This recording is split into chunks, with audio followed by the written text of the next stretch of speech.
Welcome to Chronicle. Can you tell us your name and the name of your city? Rodriguez Emmanuel, Mexico City. Alfredo Anastasio, Mexico City. My name is Javiero Lopeza. I live in Agua Caliente. The news coming from Mexico is not comforting. We would like to ask you why the decision to leave Mexico.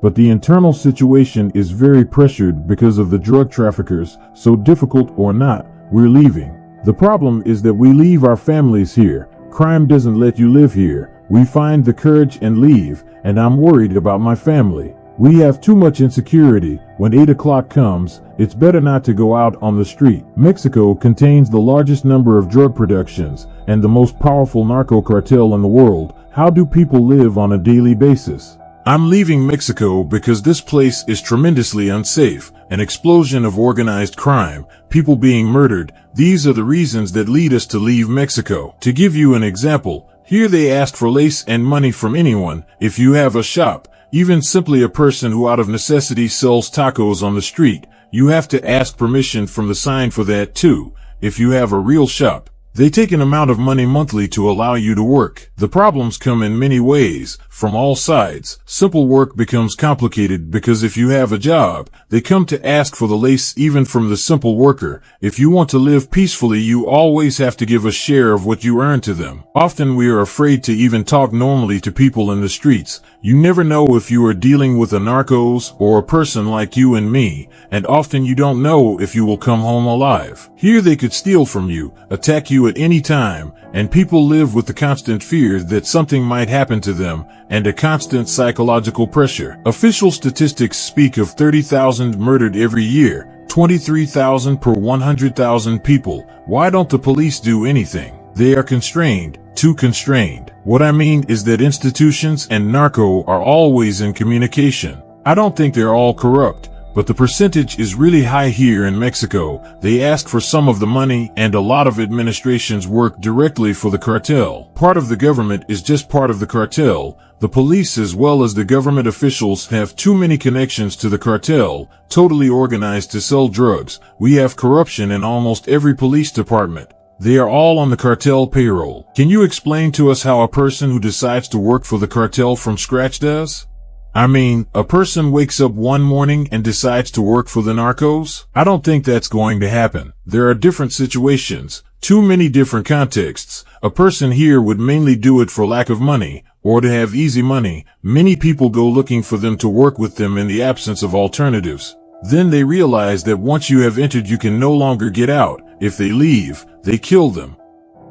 Often they approach honest people offering seemingly honest work. Maybe they just have to transport things, and a lot of people don't know they're carrying drugs, and literally a lot of people don't know they're doing. So the lack of jobs and economy impressively facilitates the cartel. There are many factors that attract people's attention. The only possibility of making money here is the drug industry. Many are recruited by force, by blackmail. They are forced, and they cannot do anything about it. On the one hand, we have the drug cartel that claims to be the master of the world, and on the other hand, a government that doesn't help you and in the pay of the cartel. In the middle, there are the Mexicans. Honest people, families who just want to survive the wave of narcos. Is that correct? We have too many poor people. The narcos offer you work. They are the only ones who do it. People look for any form to earn something, and then there are people who are simply forced against their will, often blackmailing them. That is, they oblige them. They force them to go over to the side of the cartel. If the president of Mexico was here in my place, let's talk about Manuel Andres Lopez Labrador, what would you like to ask him?